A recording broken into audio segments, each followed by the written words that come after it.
I'm Lara, and life kinda threw me a curveball, but let's not jump ahead. Starting from the top, my folks ran this chain of repair shops.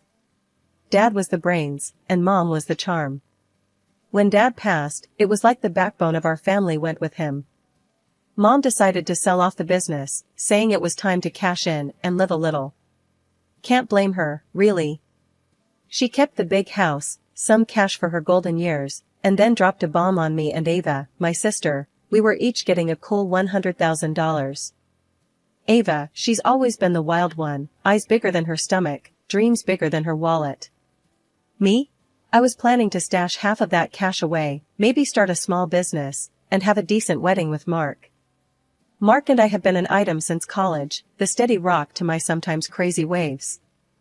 Then there was this one night, dinner at Mom's, the big house feeling emptier without Dad. That's when Ava, out of the blue, pitches this idea of going into business together. Lara, think about it, we could be unbeatable, Ava said, her eyes sparkling with that usual mix of excitement and madness. I shook my head, pushing my peas around the plate. Ava, you know I've got plans with Mark.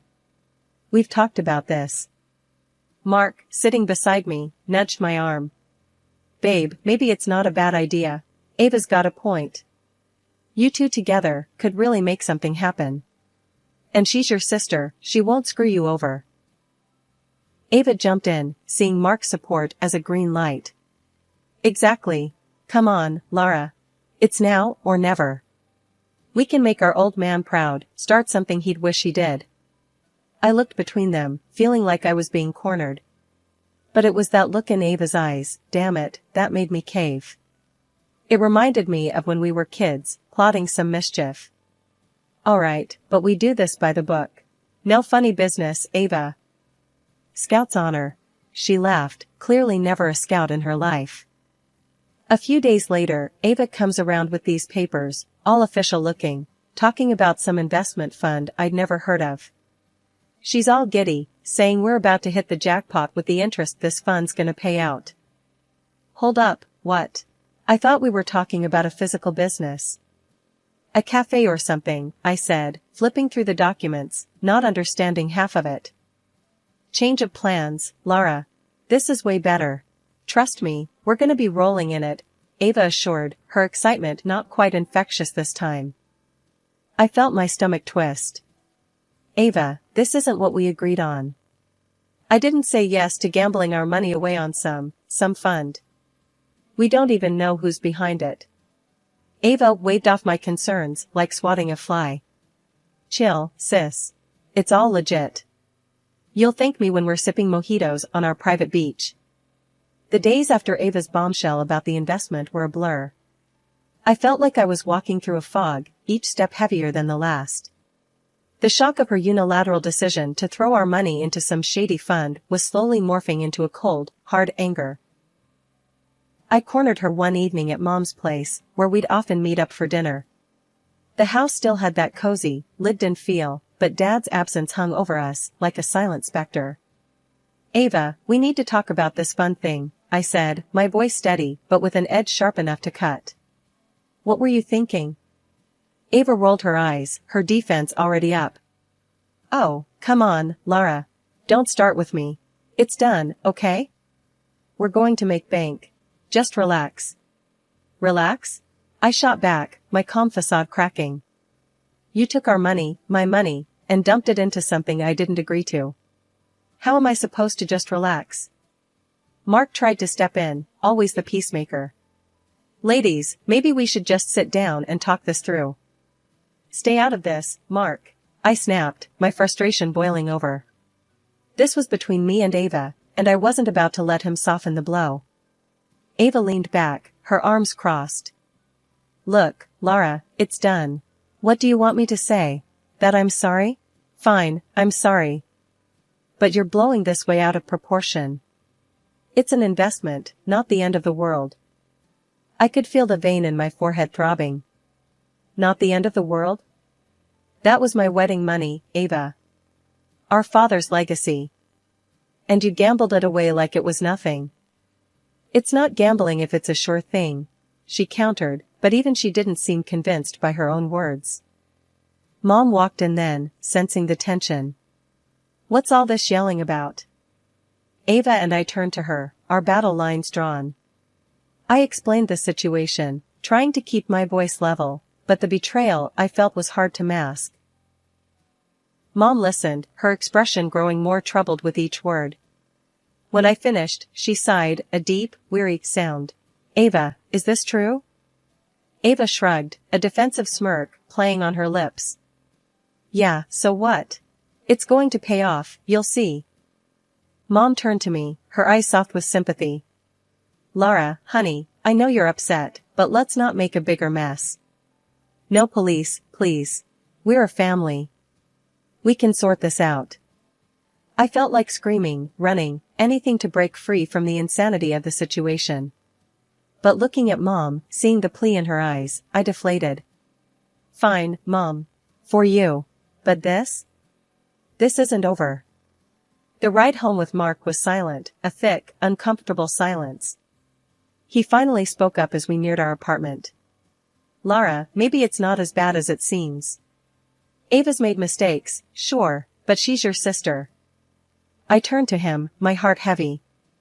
"Mark, she didn't just make a mistake. She betrayed me. And for what? A quick buck?" He reached over, taking my hand.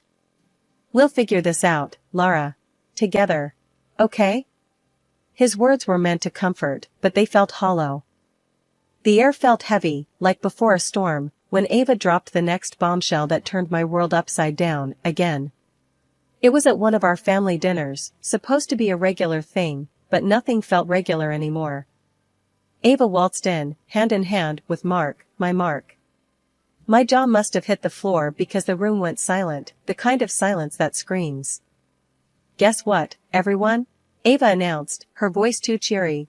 "Mark and I are getting married." I blinked, thinking maybe I misheard, that this was some twisted joke. But no, there they were, grinning like two cats who'd got the cream. "Married?" I finally managed, my voice a mix of shock and disbelief. "Mark, what is this?" Mark wouldn't meet my eyes, his usual steady gaze darting around the room. "Lara, it's complicated."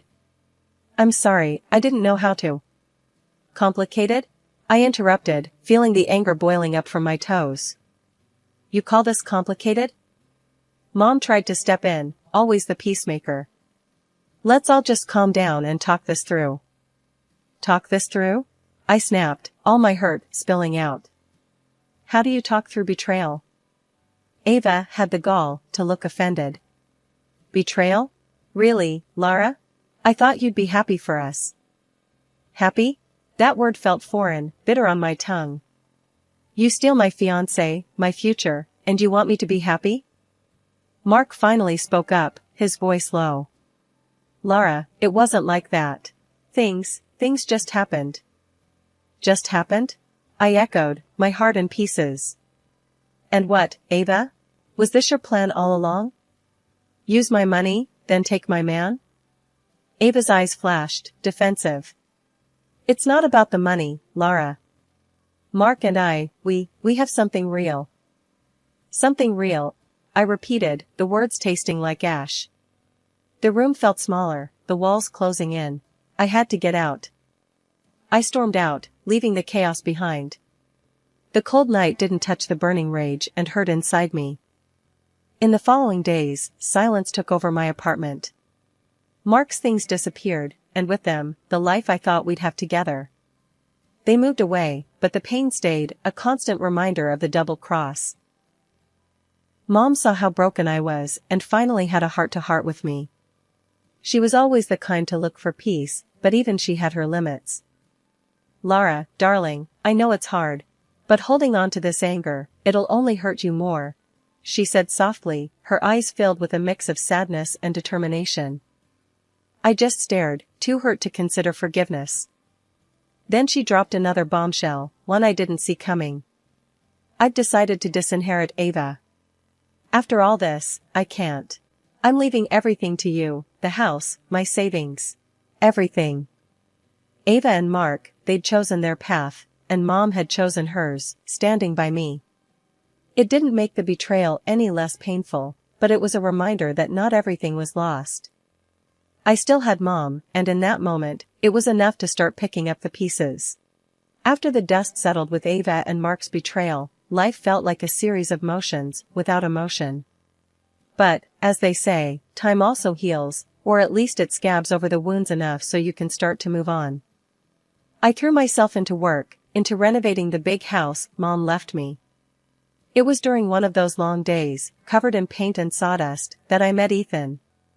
He was a friend of a friend, showed up offering to help with some heavy lifting. I must have looked a mess, but Ethan, he just had this easy smile that made you want to smile back, even if you'd sworn off happiness. "Need a hand with that?" he asked, nodding towards a bulky piece of furniture I was eyeing like an enemy. "I've got it," I said, stubborn as ever, but he just chuckled and stepped in anyway. "Sure you do. And I'm the Queen of England," he joked, and despite myself, I laughed. It had been so long since I'd genuinely found something funny. Ethan was different. He wasn't trying to fix me, just there, making me laugh, lending a hand, and somehow, day by day, the house and my heart started to feel a bit lighter. We'd take breaks, sitting on the porch, drinking lemonade, and talking about everything and nothing. It was easy, uncomplicated, and slowly, I found myself looking forward to those moments. "You know," Ethan said one day, "I never thought I'd enjoy getting covered in paint this much." I glanced at him, splattered in various shades from our latest project. "Well, you're in good company. I think I have more paint on me than the walls." One evening, as we were watching the sunset, painting the sky in hues of orange and pink, Ethan turned to me, his expression serious for once. "Lara," he started, and I felt a catch in my breath. "I know we've been, casual friends.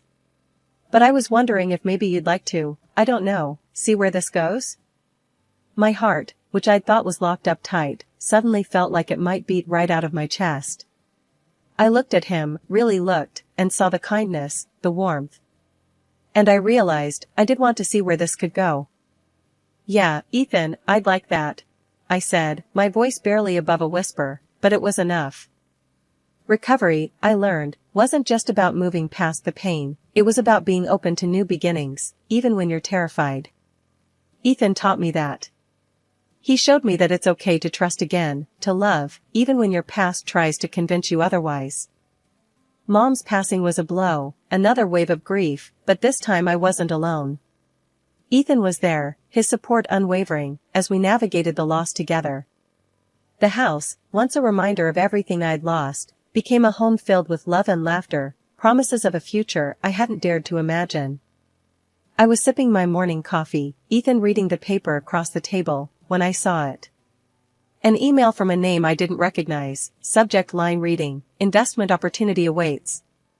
Curiosity piqued, I clicked it open. The email was slick, filled with fancy terms and promising a hefty return on an investment I'd supposedly made 5 years ago. $390,000, it claimed, was sitting there waiting for me. All I had to do was claim it, or better yet, reinvest with them for an even bigger payout. My heart raced, thoughts of Ava and that disastrous investment flooding back. "Ethan," I said, my voice a mix of excitement and anxiety, "you've got to see this." He peered over, his brow furrowing as he read. "This looks odd. Do you remember investing in something like this?" Shaking my head, I replied, "It's got to be that thing Ava dragged me into. But we never heard anything back. I thought the money was gone for good." Ethan's face was a study in skepticism. "I don't know, Lara. This smells fishy. Have you heard from Ava?" "Not a word," I said, the mere mention of her name souring my mood. After everything, I doubt she'd be the one reaching out, especially like this. Ethan stood, pacing the kitchen. "We should be careful. This could be a scam. You said you never got any paperwork or saw any returns, right?" "Right," I confirmed, the initial excitement waning under his logical scrutiny. "What do you suggest?" "Let me do some digging," Ethan proposed, always the problem solver. "I've got a buddy who works in finance, he can look into this company, see if they're legit." Ethan spent the next few days on the phone, sending emails, and meeting with his finance friend. I tried not to hover, but the waiting was agony. Finally, he came home with news. So, my friend did some digging. This company? Barely exists on paper. And the investment fund? No record of it actually making any payouts. It's a ghost, Laura, Ethan explained, a hint of anger in his tone. I felt a mix of disappointment and relief. So, it's a scam. Looks like it. But there's something else, Ethan added, hesitating. My friend said these types of scams usually target people based on specific info. They knew exactly how to bait you, Laura. It's possible someone gave them your name, someone who knew about the investment. The implication hung in the air, heavy and unsaid. Ava. But why?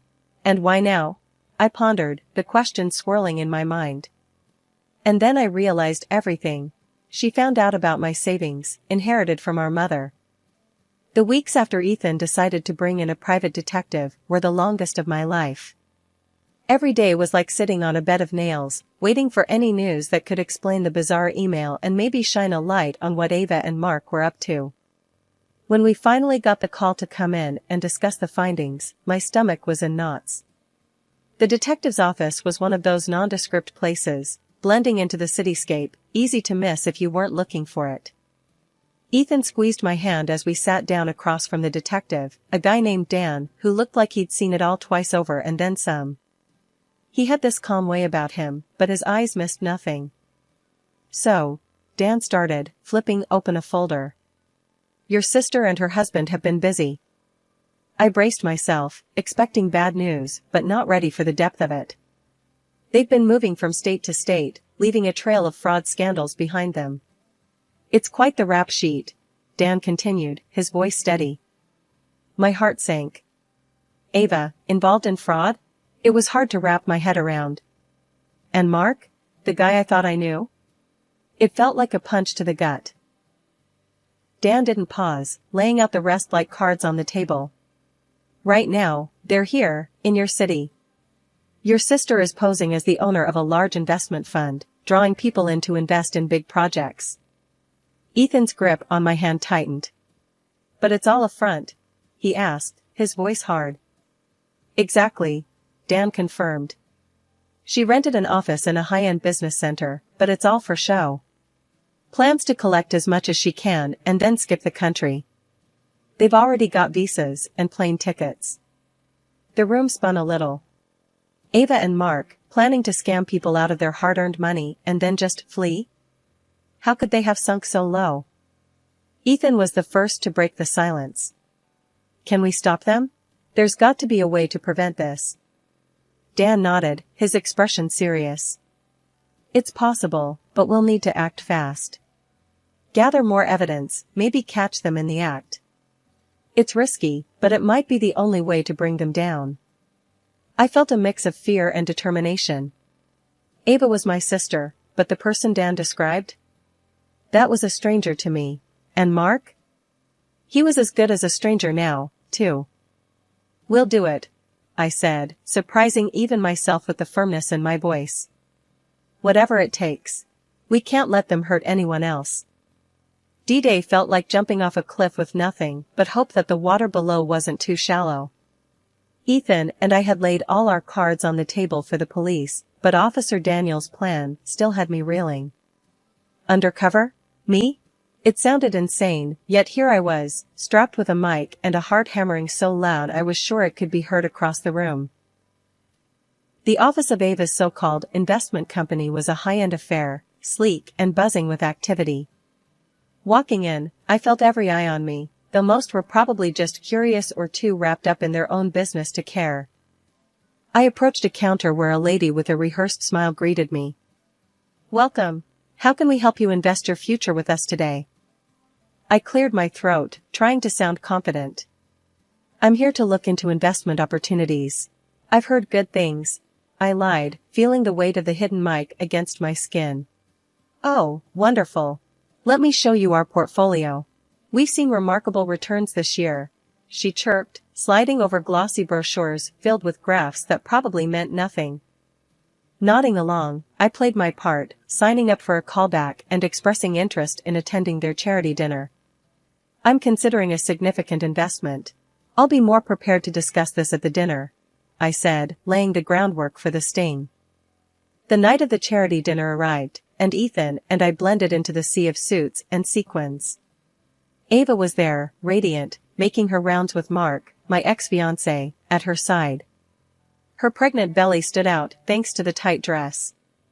Midway through the evening, amidst applause and self-congratulatory speeches, Ava took to the stage. She was a master at this game, weaving tales of success and prosperity. Then, her eyes found me in the crowd. And here, we have a living testament to our fun success. My sister, everyone. She's seen incredible returns on her investments with us. The room's attention shifted to me, a collective expectation hanging in the air. I took the stage, my legs somehow carrying me to face the crowd. Thank you, Ava. I began, my voice steady thanks to countless rehearsals in front of Ethan. But, I'm afraid there's been a misunderstanding. I paused, letting the tension build. 5 years ago, I learned a hard lesson about trust and deceit, courtesy of my sister and her partner. Whispers rippled through the room as I continued. They're not the financial geniuses they claim to be. They're con artists, and this fund is their latest scam. The silence was deafening. Then, chaos erupted as police officers entered, moving through the crowd with purpose. Ava's shock quickly turned to fury. You little snake, how could you? She spat, making a break for it, only to fall spectacularly, the prosthetic belly revealing its true nature as it slid awkwardly to the side. The crowd gasped, the spell finally broken.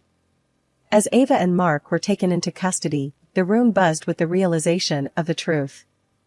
Ethan wrapped an arm around me, whispering, "You did good, love. Really good."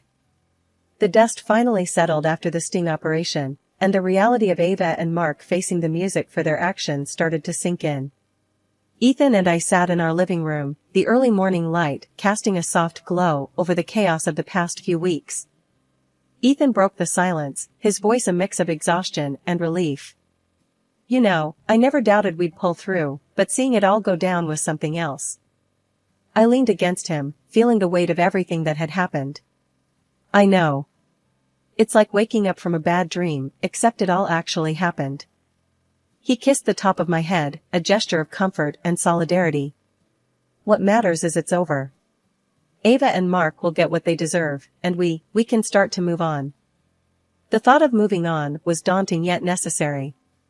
It's going to be strange, not having this looming over us. What do we do now? Ethan grinned, that mischievous twinkle in his eye I'd come to love. Well, for starters, we could take that vacation we've been talking about for ages. Get away from it all, just the two of us. I couldn't help but smile back. The idea of getting away, even for a little while, sounded like heaven. I think I'd like that. A lot. Our conversation was interrupted by a knock on the door. It was Officer Daniels, looking less like the stern policeman and more like a friend who'd been through the trenches with us. Got a minute? He asked, stepping inside. I thought you'd like to know, Ava and Mark's trial is set. With the evidence and your testimony, the DA's confident they'll be put away for a long time. The news brought a mix of emotions, but mainly a deep sense of closure. Thank you, Officer Daniels. For everything, I said, feeling a chapter of my life closing for good. He nodded, understanding the weight of his words. Just doing my job. You two take care of each other, all right? In the weeks that followed, Ava and Mark's trial came and went. They were convicted, their future now a stark contrast to the freedom they once took for granted. It was a bittersweet victory. Ava was still my sister, but the path she chose was hers alone. Ethan and I did take that vacation, finding solace in the quiet moments away from the world's noise. We talked about the future, about hope and healing, about building a life on the foundation of trust and love.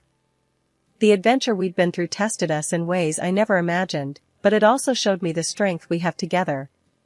Life's unpredictable, filled with challenges and unexpected turns, but facing them with Ethan by my side makes all the difference.